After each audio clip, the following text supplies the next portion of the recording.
उनका हाल मुझ तक पहुंचाओ, उनकी क्या दशा है, क्या हालत है। चले उद्धव जी महाराज, चले मथुरा से कुछ दूर, चले मथुरा से जब कुछ दूर, वृंदावन निकट आया। वहीं से प्रेम ने अपना अनोखा रंग दिखलाया।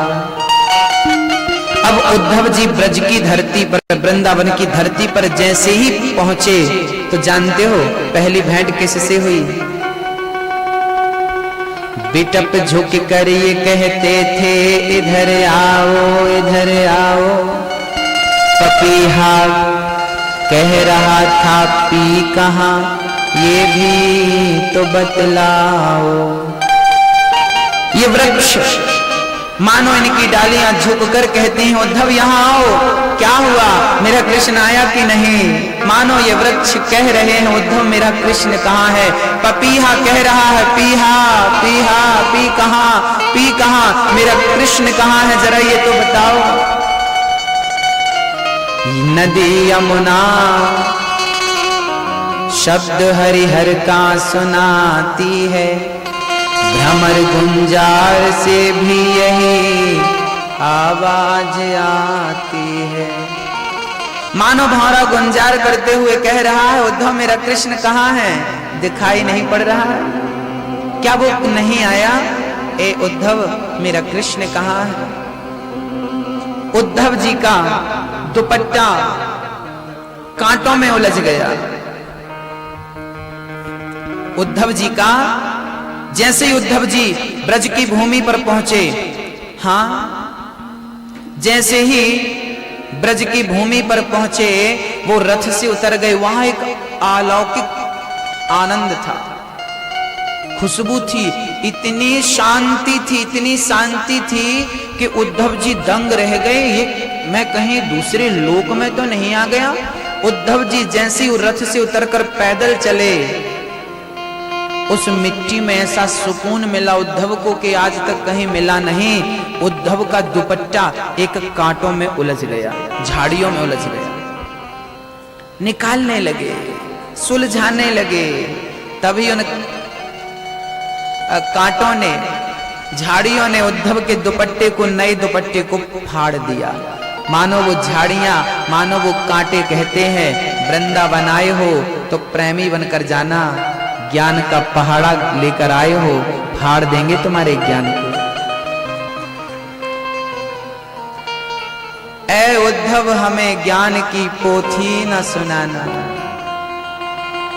गोपियां कहती हैं, ऐ उद्धव हमें ज्ञान की पोथी न सुनाना। हम प्रेम दीवानी हैं, वो प्रेम दीवाना। हम प्रेम दीवानी हैं, वो प्रेम दीवाना है, हमें ज्ञान मत दो उद्धव। उद्धव जी जब आगे चले, ध्यान से सुनिएगा, उद्धव जी आगे बढ़े तो भगवान के सखा गैया चराकर लौट रहे थे, संध्या का समय था। देखा तो रथ था, सोने का रथ। आहा ओ मंगल, देख मेरा कृष्ण आ गया। दौड़ पड़े मंगल, श्री रामा आदि आदि सखा दौड़ पड़े। मन सुखा कहता है मैं तो नहीं जाऊंगा। अरे चल, कितने दिनों बाद कृष्ण आया है, चलना नहीं है, दर्शन नहीं करना, मिलना नहीं है, शिकायत नहीं करनी। मन सुखा बोला मैं नहीं जाऊंगा, कह देना उस कृष्ण से मैं गुस्सा हूं, हम बात नहीं करेंगे उस कृष्ण से। कहां था इतने दिन, याद नहीं आई हमारी। ब्रजवासी बोले तू गुस्सा रह, हम चले। दौड़ कर मेरा कृष्ण आ गया, कृष्ण आ गया, मेरा कृष्ण आ गया। जैसे ही आगे गए तो रथ तो वही था जिस पर चढ़कर भगवान वृंदावन से मथुरा गए थे, पर वहां दिखा कोई और।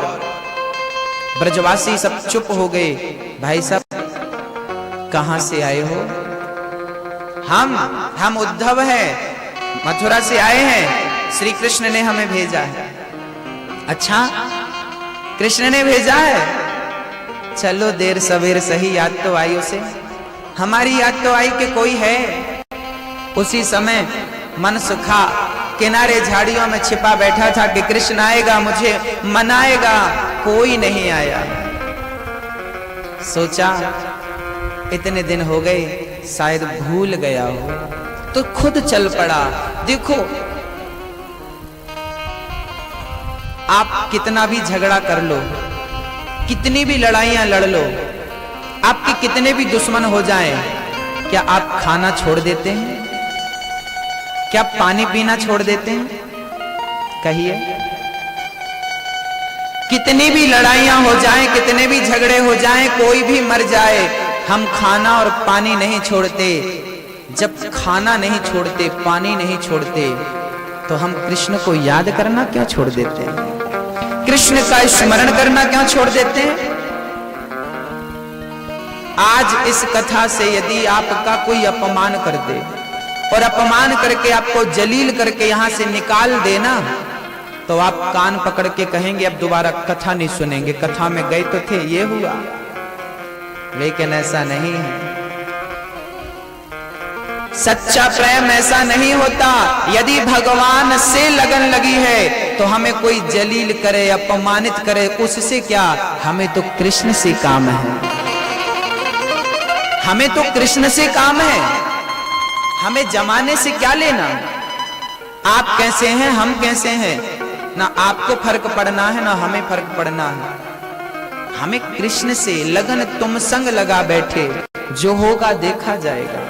तुम्हें अपना बना बैठे, अब जो होगा सब देख लेंगे। बस एक बार कृष्ण मिले तो कहना कि मन सुखा, रूठा बैठा है, लेकिन रहा ना गया, मन सुखा आ गया। कन्हैया कहाँ हो? अरे कन्हैया नहीं है, ये तो कन्हैया का मित्र है। उद्धव ने कहा ये बताओ माँ यशोदा का घर कौन सा है? अच्छा यशोदा से मिलना है? हाँ हाँ, वो ये नदी, ये पानी आ रहा है ना, जल की धार, इस धार के किनारे किनारे किनारे किनारे चले जाना, तुम्हें कृष्ण की माँ यशोदा मिल जाएगी। उद्धव जी बोले धन्यवाद, आप पता बताइए। आपका धन्यवाद। चल पड़े श्री उद्धव जी महाराज। किसी से पूछा भाई साहब ये जल बड़ा तेज बह रहा है, कहां से आया? बोले ये यशोदा के घर से जल की धार निकली है। अच्छा कोई सरोवर में घर है क्या? ना ना ना, जिस दिन से कन्हैया गए हैं ना मथुरा वृंदावन छोड़कर, उस दिन से ही ये जल बह रहा है, आज तक बह रहा है। अच्छा तो घर से जल क्यों बह रहा? बोले माँ यशोदा की आंखों के आंसू हैं ये जल नहीं है, ये आंसू है, ये बह रहा है। और सिर्फ नंद बाबा की कितनी गायें थी पता है आप? कितनी गाय थी? हाँ आपको पता है मैया नंद बाबा की कितनी गाय थी? कितनी? कहा जाता है कि लाखों गायें नंद बाबा की थी। 9 लाख गैयों के मालिक थे श्री नंद बाबा। गाय 9 लाख थी उस समय जब भगवान कृष्ण का जन्म हुआ था।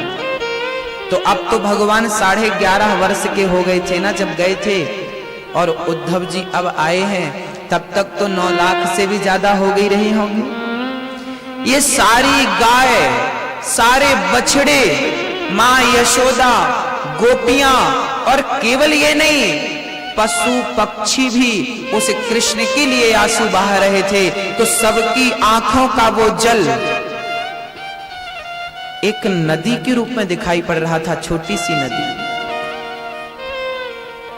जब भगवान श्री राम वनवास गए, तुलसीदास जी की आंखों में आंसू आ गए। ये प्रसंग वो लिख नहीं पाए बहुत बढ़िया से,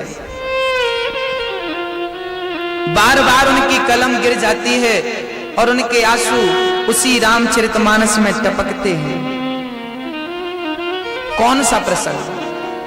जब राम जी वनवास जा रहे थे तो तुलसीदास जी ने एक चौपाई लिखी है, सुमंत्र जी ने रथ पर राम को, सीता मैया को और लक्ष्मण जी को चढ़ाया।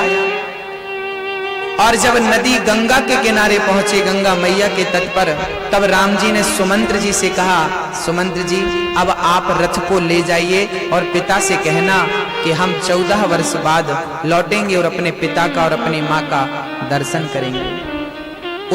श्री राम जी नीचे उतर गए। अब जब सुमंत्र जी अपने रथ के घोड़ों को जब अयोध्या की तरफ वापस ले जाने लगे ना, तो वो घोड़े पलटे नहीं, वो राम के पीछे पीछे चल रहे थे। बार बार सुमंत्र जी नाल पकड़ करके घोड़ों को मोड़ना चाह रहे थे, मानो वो घोड़े जिद पकड़ लिए थे कि राम जी। उन घोड़ों की आंखों में आंसू थे। तुलसीदास जी ने चौपाई लिखी, जासु वियोग विकल पशु ऐसे, प्रजा मातु पितु जीहहि कैसे।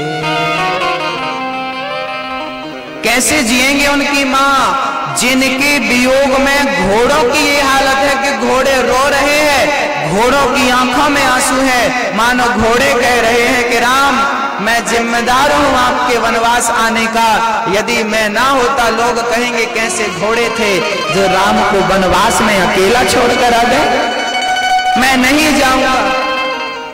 सुमंत्र जी ने बरबस राम सुमंत्र पठाए, जबरदस्ती सुमंत्र जी अयोध्या आए।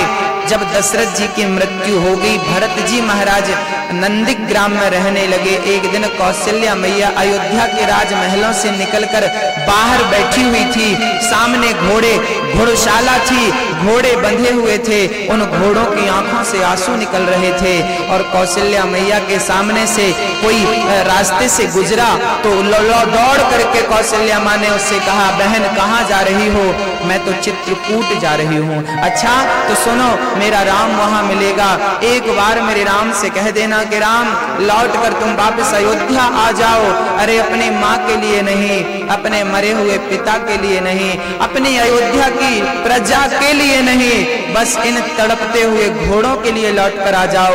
जब से तुम गए हो ना तो चारा खा रहे हैं, ना तो पानी की तरफ देख रहे हैं, मानो वो राम राम रट रहे हैं। जिस रास्ते से राम गए थे बस उसी रास्ते से राम का इंतजार कर रहे हैं, कब मेरे राम आएंगे, कब मेरे राम आएंगे। आकर के मेरे राम एक बार इन घोड़ों के मस्तक पर हाथ रख दें, तब ये घोड़े अपने आप को सफल मान लेंगे। एक बार घोड़ों की ये हालत थी अयोध्या में। कहा जाता है कि 14 वर्ष तक अयोध्या में किसी के घर बेटा पैदा नहीं हुआ, बेटी पैदा नहीं हुई। 14 वर्ष तक राम वनवास में है। अयोध्या में 14 वर्ष तक किसी के घर में दीपक नहीं जला, किसी की बेटी का विवाह नहीं हुआ। राम तेरे बिना भी क्या जीना, क्या जिए तेरे बिना, कैसी खुशी मनाएं। भक्तों, भाव तो भाव होता है, ईश्वर को पाने का केवल भाव होना चाहिए, केवल भाव। उद्धव जी महाराज यशोदा के घर पहुंच गए, आवाज लगाते हैं, भाई घर में है कोई? तभी अंदर से एक बूढ़ी स्त्री, बाल बिखरे थे, जटाएं बन गई थी, फटी सी साड़ी पहन रखी थी और उसने हाथ में उसने एक वस्त्र ले रखा था, वस्त्र ले रखा था और उसे थाप देकर सुला रही थी। बेटा सो जा, देख कब से जाग रहा है, सोना नहीं है, सो जा। थोड़ी देर में सुलाती और फिर कहती कितना सोएगा, सोती रहेगा। अरे उठ तो सही, देख सुबह हो गया, चिड़िया चहकने लगी, बाबा जल्दी से यमुना में स्नान करके आते होंगे, बेटा उठ जा। बार बार वो कभी सुलाती कभी उठाती। उद्धव जी ने देखा ये पागल औरत कौन है, दिमाग खराब हो गया इसका। भाई घर में कोई है?